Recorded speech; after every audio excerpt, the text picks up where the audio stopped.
السلام عليكم ثامن. اليوم حنحل أسئلة الفصل صفحة 158 و 159 ونبدأ في السؤال الأول.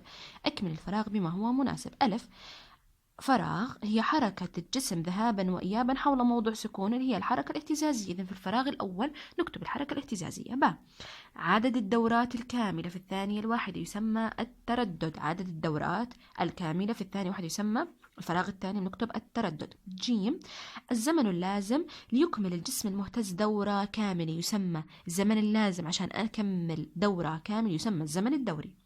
د، في الموجات المستعرضة تتحرك جزيئات الوسط الناقل باتجاه يوازي اتجاه انتشار الموجة. في الاتجاه اللي بتتحرك فيه الوسط الناقل يوازي مش موجات مستعرضة، الموجات الطولية، عفوا الموجات الطولية. حكينا الموجات المستعرضة بكون اتجاه انتشار الجزيئات عمودي مع حركة النابض، أما لما يتحركوا باتجاه موازي بتكون إيش؟ موجات طولية. إذا هم موجات طولية يا ثامن. ها، الموجات التي تحتاج إلى وسط ناقل تسمى موجات ميكانيكية، والتي لا تحتاج إلى وسط ناقل تسمى موجات كهرومغناطيسية. تمام. واو، فراغ تعمل على نقل الطاقة من مصدر اهتزاز إلى نقطة أخرى هي إيش؟ الموجة. أخذناها في بداية الوحدة، عرفنا الموجة تنقل الطاقة من مصدر اهتزاز إلى نقطة أخرى.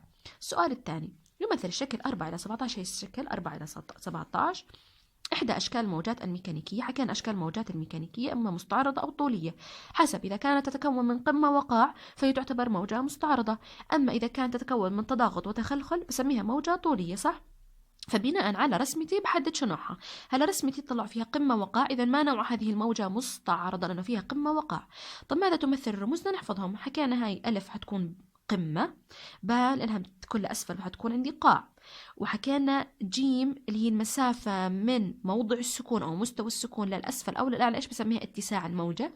ودال المسافة بين قمتين متتاليتين أو قاعين متتاليين إيش بسميه؟ الطول الموجي، لمدة. تمام، إذا دال لمدة. أوكي. طيب يا ثامن، ننتقل إلى السؤال الثالث. يمثل الشكل 4 إلى 18 موجة طولية. هي حطاك إنها موجة طولية، مبين إنه في عندك هون تضاغط وهون عندك تخلخل. اعتمد على الشكل ثم اجب عما يلي. ما عدد الموجات في الشكل؟ احنا اتفقنا ان الموجة الواحدة تتكون من تضاغط وتخلخل، معناته هاي طلعوا هون تضاغط تخلخل هاي موجة، صح؟ هاي بنحط هون موجة، هاي موجة، صح؟ تضاغط تخلخل هاي موجة ثانية، تضاغط تخلخل هاي موجة ثالثة. إذا كم عدد الموجات؟ 3 موجات، لأنه كل موجة تتكون من تضاغط وتخلخل هاي واحد، تضاغط تخلخل الثاني هاي الموجة الثانية، تضاغط تخلخل الثالث، إذا 3 موجات. ما تردد الموجة؟ طبعا تردد الموجة طلعوا. هلا هذا شايفينه النص هاي عبارة عن الزمن لإكمال دورة واحدة، عفوا موجة واحدة، صح؟ مشان أنا عندي تضاغط تخلخل معناته هاي موجة أولى. إذا الزمن اللازم لإكمال موجة واحدة كم؟ نص. إذا الزمن الدوري نص ثانية، صح؟ معناته إيش التردد رح يساوي؟ مقلوب إيش؟ مقلوب الزمن الدوري. هلأ النص هاي يعني التردد كم بيساوي التردد يا ثامن؟ هي عبارة عن 5/10. طب التردد بيساوي 1 على الزمن الدوري، يعني كم رح يساوي؟ 1 على 5/10. اقلبها، إيش رح تصير 10 على 5 وتساوي 2 هرتز. إذا تساوي 2 هرتز. طب ما سرعة انتشار الموجة؟ سرعة انتشار الموجة القانون عين تساوي لمدة في تاء، بدنا نحفظه. عين تساوي لمدة في تاء. طيب لمدة طول الموجة كم معطيني؟ 10 سنتيمتر، ولكن أنا لازم أحولها إلى متر. إذا هون بدي أحل جيم. عين تساوي لمدة ضرب تاء. هلأ لمدة طول الموجة كم بيساوي؟ هي 10 سنتيمتر، ولكن يجب التحويل إلى متر. كيف بدي أحول لمتر؟ بدي أقسم على 100، فبحكي 10 تقسيم 100، صفر مع صفر حتروح بتساوي عندي 1/10 متر. باجي بحكي لمدة هي عبارة عن 1/10 ضرب التردد كم حسبته في العباد؟ 2. ف1/10 ضرب 2 كم راح تصير؟ طبعا 1/10 هي عبارة عن 1/10 ضرب 2، بضرب بسط مع بسط، طبعا هي مقامها 1 فبتطلع 2/10 متر لكل ثانية، وهي وحدة السرعة متر لكل ثانية يا ثامن. طبعا رح ننتقل إلى الدرس بالفصل الجديد اللي هو فصل تطبيقات على الموجات، ورح نحكي عن سرعة انتشار الموجات الصوتية. سرعة انتشار الموجات الصوتية، احنا حكينا أن الموجات الصوتية إيش نوعها؟ هي عبارة عن موجات ميكانيكية، صح؟ الموجات الصوتية هي عبارة عن موجات ميكانيكية. يمكن أخربطك في الامتحان، أحكي لك هل الموجات الصوتية هي موجات كهرومغناطيسية؟ بتحكي لي خطأ. ليش؟ أن الموجات الصوتية هي موجات ميكانيكية تحتاج إلى وسط ناقل حتى تنتقل. في الموجات الصوتية هي موجات ميكانيكية لأنها تحتاج إلى وسط ناقل حتى تنتقل يا ثامن. تمام؟ يعني إيش الوسط الناقل رح تنتقل فيه؟ هل تنتقل في الوسط الصلب فقط؟ طب هل تنتقل في الوسط السائل فقط؟ ولا هل تنتقل في الوسط الغازي والغازي فقط. تنتقل الموجات الصوتية في الأوساط الثلاث الصلبة والسائلة والغازية. إذا تنتقل في الأوساط الثلاث. إذا الموجات الصوتية هي موجات ميكانيكية تحتاج إلى وسط ناقل حتى تنتقل. تمام. طب إيش الأوساط اللي تنتقل فيها؟ تنتقل في الثلاث أوساط، في الصلبة والسائلة والغازية. ولكن وين رح تكون أسرع ما يمكن؟ سرعة الصوت يا ثامن أكبر ما يمكن في الأوساط الصلبة. تمام. سرعة الصوت يا ثامن أو سرعة الموجات الصوتية في الوسط الصلب هي أكبر ما يمكن. إذا الموجات الصوتية تنتقل في الوسط الصلب والسائل والغازي، وتكون سرعة انتشار الموجات الصوتية أكبر ما يمكن في الأوساط الصلبة. طيب فسر ليش سرعة الصوت أكبر ما يمكن في الوسط الصلب؟ ليش؟ طبعا هي رح تكون سرعة هون، تبعوا هون على الكتاب، سرعة الصوت في المواد الصلبة أكبر، بعدين سائلة، بعدين غازية. مثلا بدي أرتبها تنازليا، وين رح تكون أكبر ما يمكن؟ في الوسط الصلب أكبر ما يمكن، بعدين ثم في السائلة، ثم في الغازية.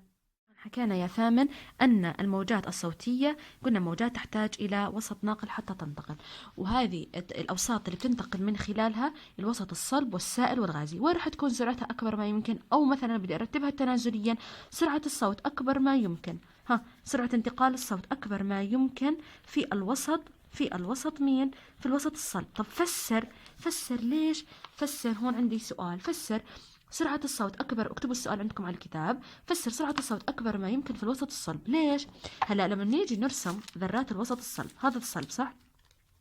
مش ذرات الوسط الصلب هيك بتكون متقاربة من بعضها البعض، هيك رح تكون متقاربة من بعضها البعض. أما مثلا لما نيجي نحكي مثلا عن المادة مثلا السائلة، مثلا شوفوا كيف عندك المادة السائلة مثلا هون، هذا مثلا سائل، شوفوا كيف الجزيئات بتكون ايش؟ بعيدة عن بعضها البعض.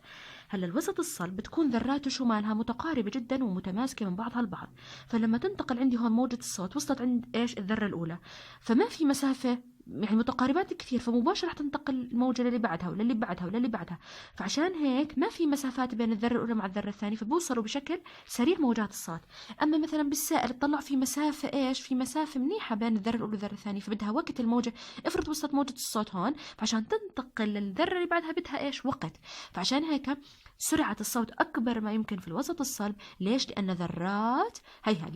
ذرات الوسط الصلب بتكون متقاربة ومتماسكة أكثر من الوسط السائل والوسط الغازي، فعشان هيك بينتقل الصوت أكبر ما يمكن في الأوساط الصلبة. طيب هلا خلينا نفترض أن الموجات الصوتية تحركت في وسطين متشابهين، مثلا جبنا حديد مع حديد ومشيت في موجات صوتية، ولكن مثلا القطعة الأولى من الحديد درجة حرارتها بتختلف عن قطعة الحديد الثانية. فالوسط أو سرعة انتقال الصوت في الوسط اللي حرارته مرتفعة حتكون سرعته أكبر من الوسط ذو الحرارة المنخفضة. إذا جبت موجة صوت وحركتها في وسطين متشابهين، ولكن هذول الوسطين المتشابهين إيش مالهم؟ مختلفين في درجة الحرارة، فإن سرعة انتقال الصوت في الوسط ذو الحرارة المرتفعة أكبر من سرعة انتقاله في الوسط ذو الحرارة المنخفضة. ليش؟ خلينا نفسر لماذا وأفسر سرعة الصوت أكبر في الوسط ذو الحرارة المرتفعة. ليش؟ لأنه تخيلوا أنتوا عندي مثلا هون عندك مادة صح؟ مثلا خلينا نعتبرها صلبة، وهي جزيئاتها متقاربة من بعضها البعض صح؟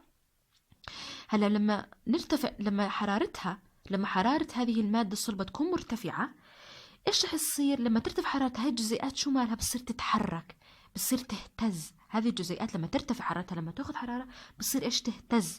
إذا تزداد سعة الحركة الاهتزازية بزيادة درجة حرارة المادة، وبالتالي لما تزيد سعتها الاهتزازية يعني إيش؟ حتصير تهتزها، يعني هاي رح تهتز مع اللي جنبها، مع يمينها ومع اللي على يسارها. فبالتالي لما تزيد سعة اهتزازها، شو بالتالي؟ رح إنه الوسط يكون سرعة انتقال الموجات الصوتية فيه أكبر ما يمكن. إذا نفسر سرعة الصوت أكبر في الوسط ذو الحرارة المرتفعة بسبب زيادة سعة الحركة الاهتزازية بزيادة درجة حرارة المادة. ولما تزيد سعة الحركة الاهتزازية يعني هاي إيش؟ حتضل تهتز، كل ما زادت حرارتها كل ما زاد إيش؟ سعة اهتزازها لهذه الذرة. وبالتالي شو بده يصير في عندي؟ بتنتقل عندي الصوت، بنتقل الصوت بشكل أسرع. نيجي على تطوير المعرفة. يبين الشكل 4-19 مقطعا لنافذة زجاجية تحتوي على طبقتين من الزجاج بينهما فراغ. النوافذ تتكون من 3 طبقات، الطبقة الأولى زجاج، بعدين في عندي هنا فراغ، بعدين الطبقة الثانية زجاج. شو أهمية هذا الفراغ في عزل الصوت؟ طبعا هو يمنع تسرب الحرارة وأيضا الصوت والصوت من المنزل إلى الخارج. الفراغ بيعمل كطبقة عازلة، فبتمنع تسرب الحرارة وأيضا الصوت من المنزل إلى الخارج، وأيضا بتمنع الصوت الضجة والإزعاج موجود خارج المنزل إنه يدخل إلى إيش؟ يدخل إلى المنزل. نيجي على تقويم وتأمل. تقويم وتأمل بيحكي لي عندي هم اعتماد على الجدول. فسر الحالات الآتية. عندي غازات الهيدروجين والهيليوم والهواء. والهواء عند درجة حرارة 20، بس الهواء والهيليوم والهيدروجين كلها عند درجة حرارة 0. هلا لاحظوا سرعة الصوت أكبر ما يمكن وين عند الهيدروجين. ألف سرعة الصوت في الهواء عند درجة 20 درجة سيليسيوس أكبر من سرعته في الهواء عند درجة 0. هتطلعوا الهواء عند 0 وتطلعوا الهواء عند درجة 20. وين كان أكبر ما يمكن؟ أكيد عند 20 درجة سيليسيوس، لأنه كلما زادت أو كلما ارتفعت درجة حرارة المادة. ليش؟ لأنه كلما ارتفعت الحرارة تزداد سعة الحركة الاهتزازية، تزداد سعة الحركة الاهتزازية، وعليه فإنه ينتقل الموجات الصوتية بشكل أسرع. طيب بقى سرعة الصوت في الهيدروجين والهيليوم أكبر من سرعته في الهواء. بالهيدروجين والهيليوم من درجة حرارة 0 أكبر من سرعته في الهواء عند درجة 0. ليش؟ لأنه ذرات الهيدروجين والهيليوم بتكون إيش؟ متقاربة أكثر من ذرات الهواء، على الرغم أنهم غازات ولكن بيختلفوا عن بعض. يعني ذرات الهيدروجين والهيليوم ماشي اوكي غازات بتكون متباعدة عن بعضها، ولكن الهواء بتكون متباعدات اكثر عن بعض، فعشان هيك سرعة انتقال الصوت في الهيدروجين والهيليوم بتكون اكبر ما يمكن. ولهون يا سادس بنكون انهينا درسنا، عفوا يا ثامن انهينا درسنا. يعطيكم الف عافية.